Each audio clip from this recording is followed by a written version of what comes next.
What's going on, everybody? It's your boy Shuggy from Shook Earth Media, and we are back again with Dark Winds episode 4. And I'm really liking this episode and the show overall. It's really exciting. The plot really gets moving in this episode. There's a lot of shoes that drop, a lot of revelations happen. This is a big episode, and we were just an episode ago, I was talking about how we kind of need some things to get moving because we've been doing a lot of expositionary stuff, and then after that we did a lot of character stuff, and then this episode really has so many payoffs in it. It's very satisfying to see a lot more progress in the overall overarching story, and in the character aspect there's a lot of drama between, of course, Leaphorn and Chee. I've been saying it wrong this whole time. I've been saying Chee. I'm messing up, everybody, okay? But we're learning here. That's what we do, okay? So here we are with this opening scene, and it sets up for a twist at the end. We learn about the guys. It just reveals who did the heist, basically. And I was a bit surprised to see that there wasn't a bit more of a delay on that, and that we got the answers up front in this little opening scene. I was expecting that to we were going to get that information later, but of course, this guy is the priest guy, and I realized watching this episode that he's in Breaking Bad, and I was like, how did I not connect that immediately and mention that in the first video I made? He was one of Gus's guys in Breaking Bad, and Better Call Saul, I think he was in that too. Yeah, so this guy, he's a great actor, and he's an intimidating henchman in Breaking Bad. And he's kind of a similar character here in terms of the tone, but of course his motivations are revealed in this episode. He's responsible for the heist, or partially responsible, and part of this thing called the Buffalo Society, which is like a terrorist group of Danae, and they are doing these terrible crimes in retaliation for an oil field where there was a mysterious explosion a long time ago. And he has his own theories that the reservation land has some resources that the oil baron does not want them to know about. So in order to keep the secret, he blew it up. And that is hinted at. I would say that's pretty much most likely what happened. So we got a shady, corrupt businessman. They paid him a visit to intimidate him. And of course, we cut to the first episode with the heist. And that happened 5 weeks after the previous scene. This guy, I believe his name is James, he took out the pilot, and he's very much about killing people. So he kills a lot of people in this episode, so much so that the guy he's working with, Frank, the guy with the scar on his face, he is constantly questioning, why are we killing our own people for this cause? We're supposed to be helping our own people. And I love the dilemma, even in the villains. We have a villain who's acting, slightly more moral than another villain. So it adds an interesting layer to the drama there. So I like that. And then we get, of course, this poor guy whose name is Raymond, I think. He is the guy that they chased around the desert in a very humorous scene. And I was sad to see him go in this episode. He is killed off after a previous episode. He finds, I believe it's a parachute that he finds from the helicopter. We saw this in the previous episode. And this is my only minor gripe with this episode. I don't really have any negatives about this episode, other than I feel like it was a bit cheap to hold this scene off until this episode, when we got it as kind of a cliffhanger in the previous episode. It just feels a little bit cheap to me, but honestly, that is such a minor nitpick in the grand scheme of things. And I was sorry to see that character go, but I have to say, it's so good to see the show out of the exposition phase, out of the setup phase. We don't need to set up plots anymore. We have all the characters introduced, all the major players, and I just love to see it. And we're just living in this world with these characters, and it's looking like they're kind of wrapping up this. They want to wrap up this first case at the end of the first season, so we're kind of telling a complete story in these 6 episodes, and I love to see it. I absolutely love to see it. So many shows take so long to get to the point, And here we are with a great episode that has so many payoffs. Very well directed episode as well. And another very interesting aspect here, a lot of drama in this episode between Leaphorn and his wife. And they have disagreements throughout this episode. And it blows up and culminates in a dramatic scene that we'll get to later. And there's a lot going on with Bernadette. I mean, there's every character is like so distinct, very defined. And we have all these conflicts we set up, finally paying off, finally building up. And no line of dialogue in the show is wasted. There's just so much to appreciate in how they pulled everything off. So I'm absolutely loving this episode. I like how this is a good example of how the directing is good. So we have this conversation between Chee and Leaphorn, and they're talking about the case and their theories about how all the crimes are connected. We already know this as the audience. We are ahead of them, so they direct this scene. They don't have us in the car. We see the car from outside, and we follow them. That, to me, it's almost certainly a deliberate choice, because we are ahead of them. We are not in the moment with them based on how the camera perspective is as well. So it's subtle stuff, but that's the kind of thing you think about when you go to directing school and film and stuff.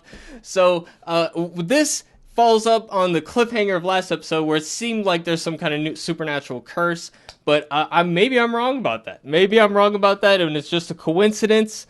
That actually might end up being the most possible theory. But we got this guy Lester, who's, again, he has a great comedy moment here.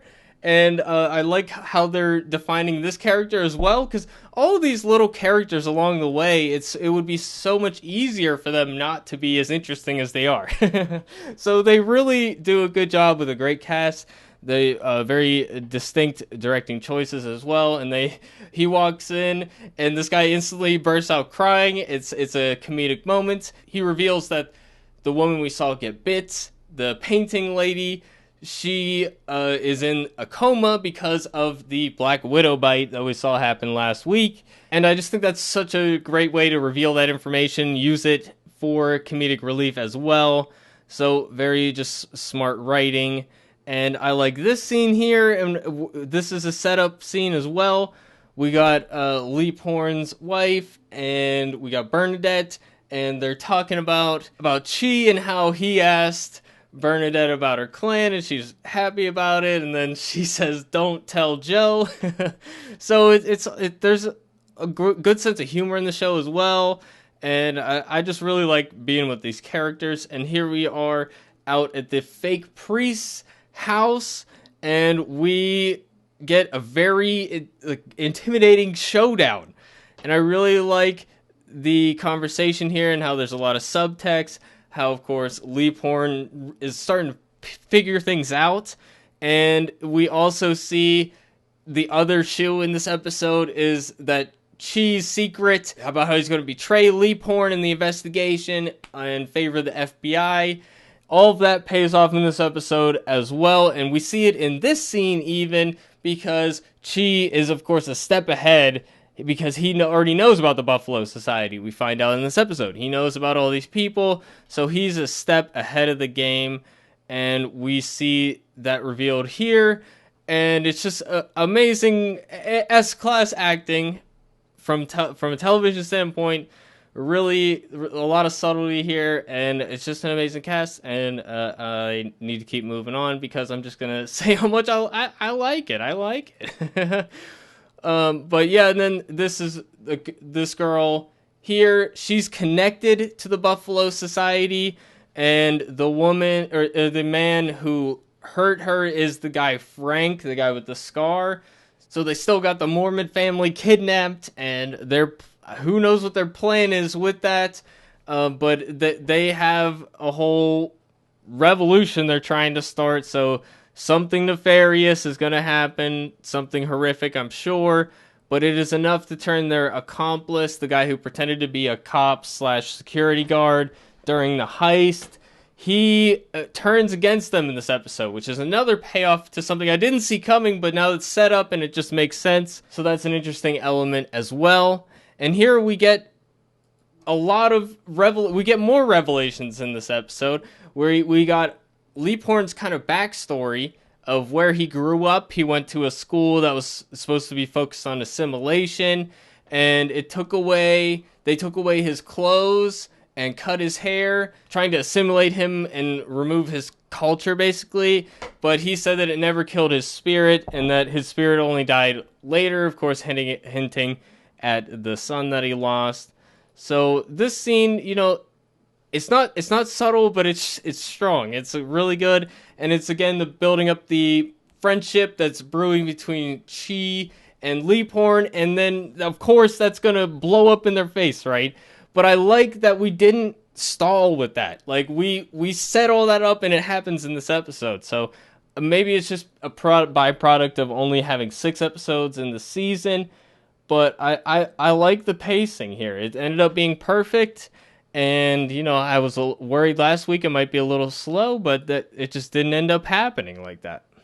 Okay, so in this moment we see some of the tension. I like how we set up that the 3 guys who are working together with the Buffalo Society and the heist and everything, that all of these guys have conflicting interests almost, and there's conflict in between them, so it's not just as simple as, they're just all the villains and blah, blah, blah, that this is going too far with the Mormon family and everything. And I think that at this point, the priest guy knows. We found out in that last scene, the priest guy is impersonating his brother. He's actually, of course, not a priest, but he's impersonating his brother who was a priest.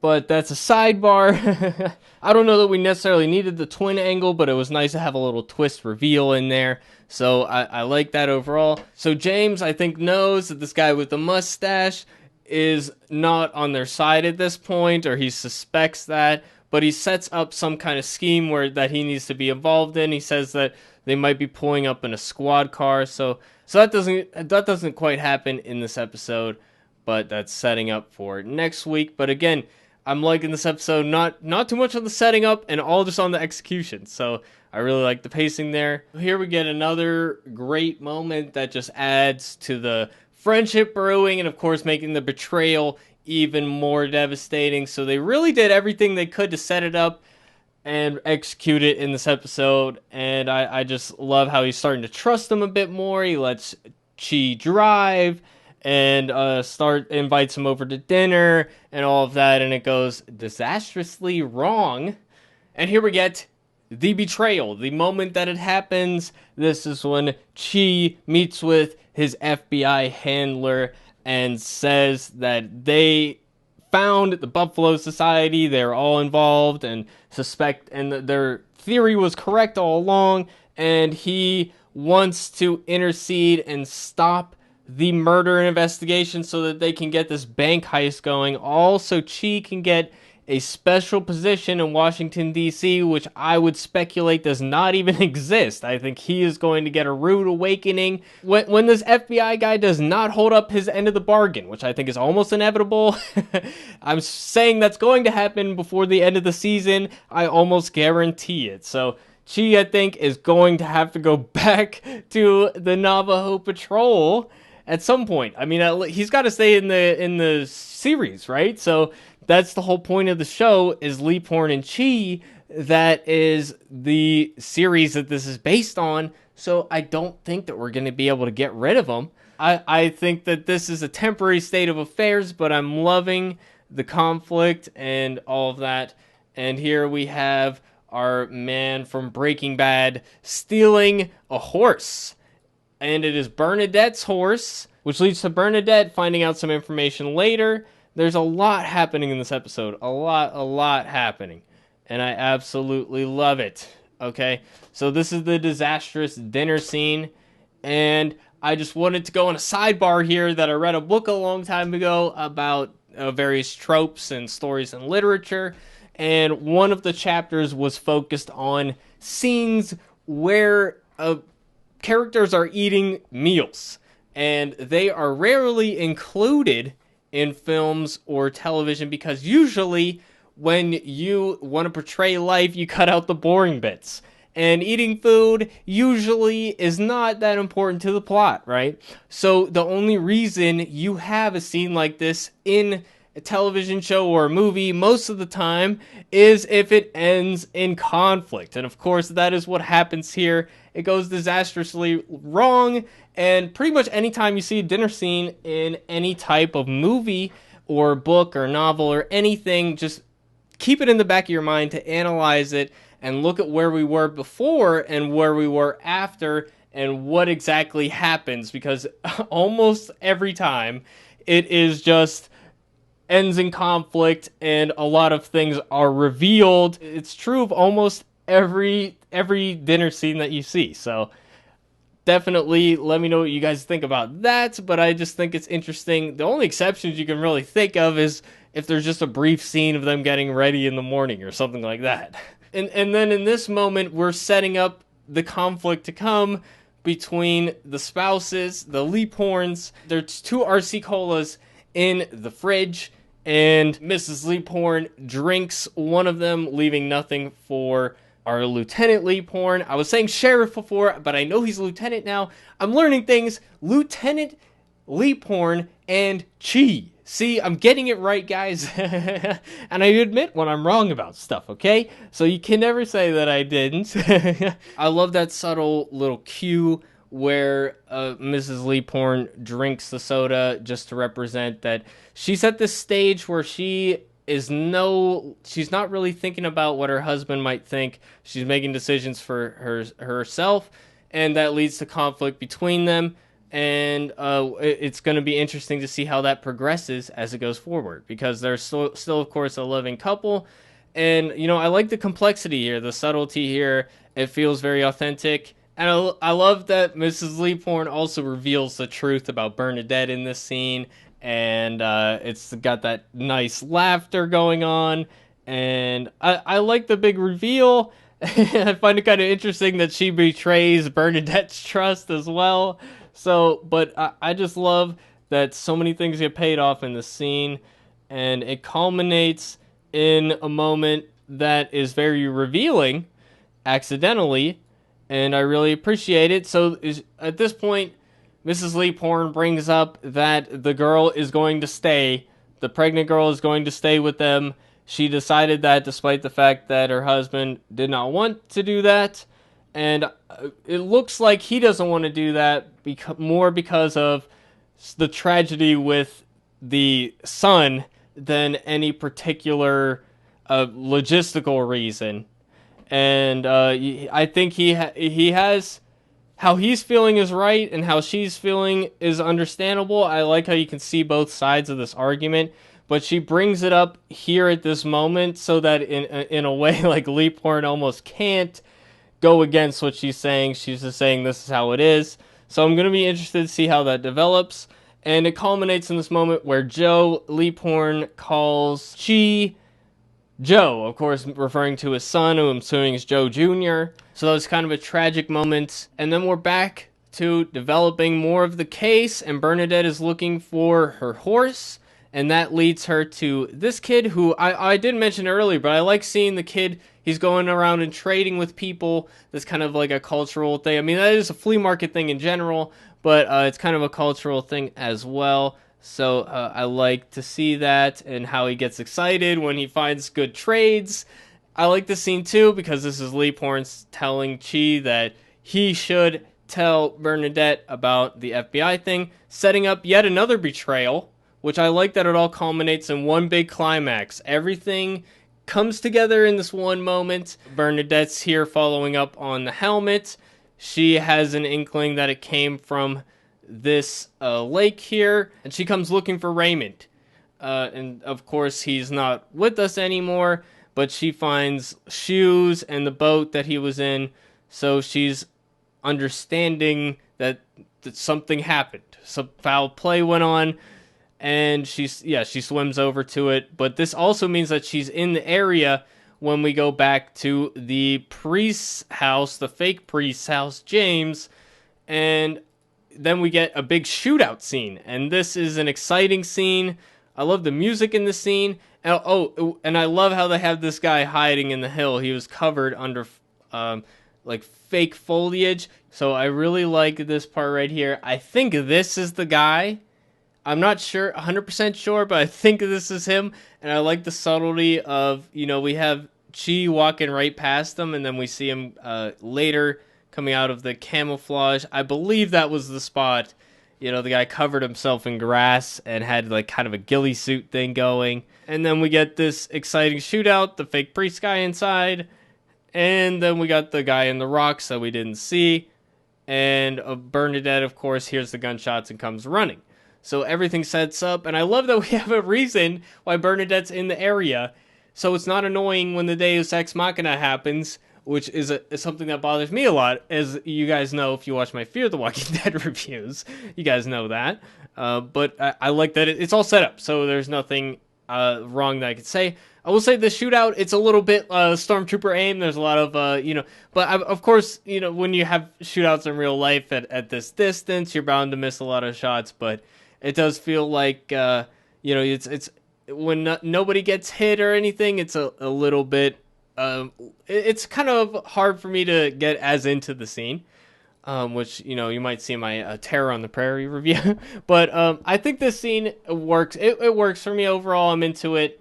And so I'm not gonna complain about it too much, but I criticize other scenes for similar issues, so I would be remiss not to mention it. But it ultimately, it's not something that really bothers me. But they get Frank, they do not get the priest guy, which makes sense. But the scene, I feel like it would have been. I don't know. I don't know how else you would write it. I don't know if he could have a tunnel or something. But it just felt a little bit too easy for him to get away. But that's, again, a minor thing. And ultimately, it's not really worth nitpicking too much because so much is going well in the story. You guys see how I like the overarching storylines and the characters and all that, almost more important to me than the action scenes. But the action scenes were exciting because I care about the story in general.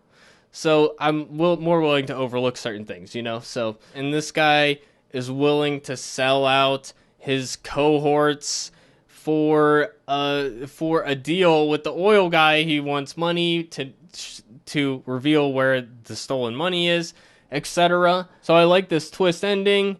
Makes it complicated. This guy's a good character actor. Yeah, again, even characters who are barely on the screen. This guy's had 2 scenes, and he's distinct. He's unique in this scheme of the show, and everybody fills a certain role. There's nobody extraneous, and again, it's just impressive writing. It really is. So this is a good show, and I recommend it, and I'm excited to see what else happens. And we get the final scene, which is Leaphorn v.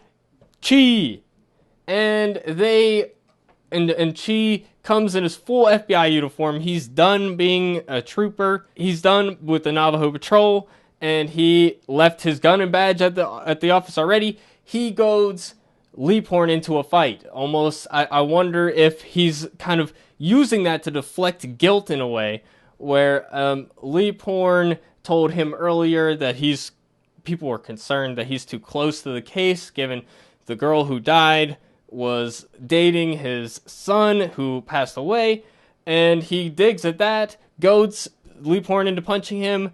It almost feels like he did it on purpose, really, as if to make himself feel better for betraying them this way. But yeah, he's swooping in, he's brought the warrant, he's taken the prisoner. So that is what's happening, and I love the drama. Love the drama. It really works for me. And then Leaphorn comes home, and his wife is not there to talk to him. So that's conflict at home as well, and basically he probably feels betrayed from every angle, So he's really in a dark place here. I feel like about as dark a place as he can be, and I just want to point out, I think that might be a light, might be like a stage light. Maybe it's supposed to be a porch light, and I'm wrong, but I hope I am. But I was like, that looks like a light.